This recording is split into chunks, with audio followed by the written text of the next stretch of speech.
DK Shiv Kumar Siddaramaiah को खुश करने में एनर्जी लगाएंगे या सरकार चलाने में एनर्जी लगाएंगे? नहीं, देखिए, ये जो आप बता रही हैं सपोर्ट, ये विधानसभा का है जी, 2023 का जी। 2024 के लोकसभा में मुस्लिम और दलित का आप छोड़ दें तो कुर्बा की बात करें, वोक्कालिगा की बात करें और अन्य पिछड़ों की बात करें, सबसे ज्यादा संख्या में वो बीजेपी की तरफ वापस चले गए। तो पहली बात तो है, चुनौती ये है कि 23 का रेफरेंस जो है, जो मिला था वो एंटी इनकम्बेंसी बीजेपी के खिलाफ, वो बचा रहे। उसके बाद यह है कि ये सरकार डीके शिव कुमार का एक चीज स्पष्ट है, अब इनको 28 की तैयारी करनी है। गवर्नेंस पे बहुत ज्यादा ध्यान नहीं जाएगा, क्योंकि सिद्धारमैया जिस तरीके से ये निर्णय ले रहे हैं कि वो कर्नाटक में ही बने रहेंगे, बेंगलुरु में ही बने रहेंगे, वो पूरा संकेत है कि 28 के चुनाव की तैयारी में सिद्धारमैया अपने पक्ष और उसके दखल के मामले में कतई पीछे हटने वाले नहीं। ठीक है।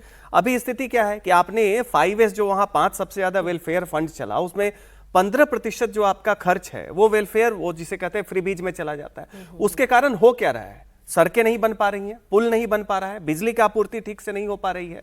बसों में आपने कहा कि भाई महिलाएं नहीं जाएंगी, लेकिन आपने अलग से बस नहीं लाया तो पुरुष समाज कह रहे हैं कि भाई हमें सीट नहीं मिल रही है हम जब जाते। पूरी तरीके से आप देखें तो इंफ्रास्ट्रक्चर से लेके जितना भी वित्तीय जो हालत है सरकार की, डीके शिव कुमार की बहुत कंफर्टेबल पोजीशन नहीं है। तो उसके बाद अच्छा, आदमी वो है काफी ज्यादा मैनेजमेंट सेंट्रिक, वो चाहते हैं कि फिस्कल गवर्नेंस थोड़ा ठीक हो, वेलफेयर थोड़ा कम हो। अब सिद्धारमैया जब ये करते रहेंगे तो सीधी सी बात है कि ये 28 का चुनाव का तैयारी तो होगा ही होगा, साथ ही साथ सिद्धारमैया और डीके शिव कुमार के बीच में ऐसा लग रहा है कि ये जो 2 पावर सेंटर है वो चीजें हल होने वाली नहीं है। और बैलेंस स्केल जो है वो तो राहुल गांधी के ही पास है, और सारा दारोमदार उनके ऊपर है कि वो कैसे सिद्धारमैया को केंद्र में लेकर आ जाए, जिसकी संभावना ना के बराबर दिखाई दे रही है। हम बात कर लेते हैं पश्चिम बंगाल की, जहां का संतुलन अब बनने लगा है। घुसपैठिए खुद वापस जाने लगे हैं। पश्चिम बंगाल की हाकिमपुर चौकी से घुसपैठियों को बांग्लादेश भेजा गया है। बीएसएफ ने जरूरी कागजी कार्रवाई पूरी करने के बाद घुसपैठियों को बांग्लादेश बॉर्डर गार्ड्स को सौंप दिया। हालांकि अब रोज चौकी पर घुसपैठियों के नए नए जत्थे बांग्लादेश वापस जाने के लिए आ रहे हैं। इस बीच केंद्रीय गृह मंत्री अमित शाह ने सीएम शुभेंदु अधिकारी के एक्शन की तारीफ की। गुजरात में सीमा सुरक्षा की बात करते हुए उन्होंने बंगाल बॉर्डर का जिक्र किया। अमित शाह ने कहा कि शुभेंदु अधिकारी सरकार की सत्ता में आने के साथ साथ ही जैसे अवैध घुसपैठियों के खिलाफ उन्होंने एक्शन लिया है वो काबिले तारीफ है। अमित शाह ने यह भी कहा कि जो घुसपैठिए वापस लौटना चाहते हैं उनके खिलाफ सरकार कोई एक्शन नहीं लेगी, उल्टा उन्हें सुरक्षित वापस भेजने में मदद करेगी। कि पहले ममता के शासन में हर रोज घुसपैठ होती थी, अब घुसपैठ करने वाले अपने आप वापिस जाने लगे हैं, अपने आप जाने लगे।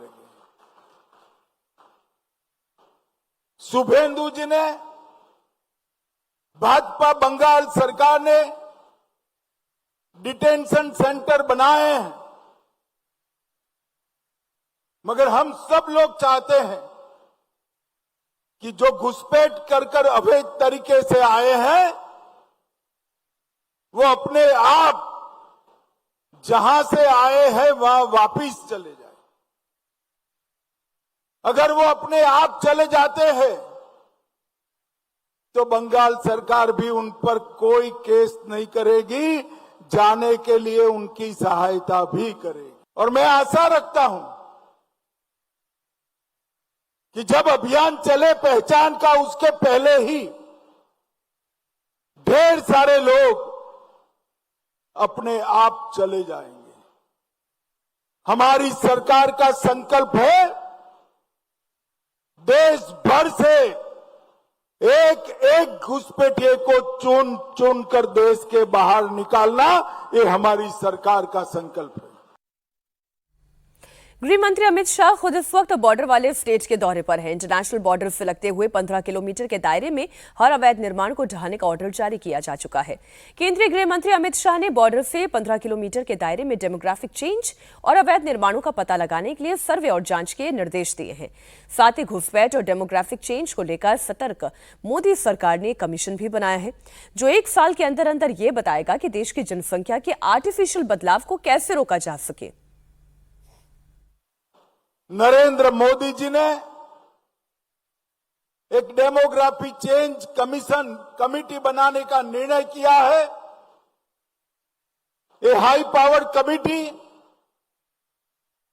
देश भर में जनसांख्यिकी का जो कृत्रिम बदलाव हुआ है उसके कारणों की भी चिंता करेगी, उसके उपायों की भी चिंता करेगी और इसके लिए कोई कानून बनाने की जरूरत है तो इसकी भी चिंता करेगी।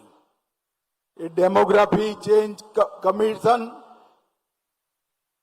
1 साल में अपनी रिपोर्ट दे देगी और कृत्रिम डेमोग्राफी चेंज जो है उसको रोकने का हम काम करेंगे। ये डेमोग्राफी चेंज ये कितना बड़ा इशू है अजीत जी, क्योंकि ये कह रहे हैं कि आर्टिफिशियल डेमोग्राफी चेंज बकायदा पूरी एक कमेटी बनेगी और सर्वे करवाया जाएगा। तो कमेटी बन गई। प्रधानमंत्री ने 15 अगस्त को 2025 में पिछले साल लाल किले से इसका ऐलान किया था कि कमेटी बनाएंगे। वो कमेटी बन गई है। उसके जो सदस्य सारे अपॉइंट हो गए हैं। सदस्य सचिव जो हैं वो मेंबर सेक्रेटरी वो होम मिनिस्ट्री के एक ऑफिशियल हैं, ज्वाइंट सेक्रेटरी लेवल के, और सुप्रीम कोर्ट के रिटायर्ड जज प्रभाकर उसके चेयरपर्सन हैं। वो कमेटी अपनी रिपोर्ट देगी और ये इस बात को ये तथ्यात्मक रूप से इतनी प्रमाणित है ये बात कि आप देखिए पश्चिम बंगाल के भी उन जिलों को देखिए जो बांग्लादेश की सीमा से लगे हैं।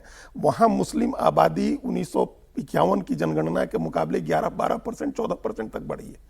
जो बॉर्डर स्टेट डिस्ट्रिक्ट हैं बांग्लादेश से लगती हुई जो सीमा है, और जो दूर हैं जो सीमा जो दक्षिण का इलाका है, बांकुड़ा और पुरुलिया, ये सब इलाके हैं, वहाँ वहीं 6 से 7% मुस्लिम आबादी बढ़ी है और उधर 11 से 12% बढ़ी है। तो इसका मतलब वो कृत्रिम तरीके से बढ़ी है जिसकी बात कर रहे हैं गृह मंत्री। तो ये हर स्टेट में हुआ है।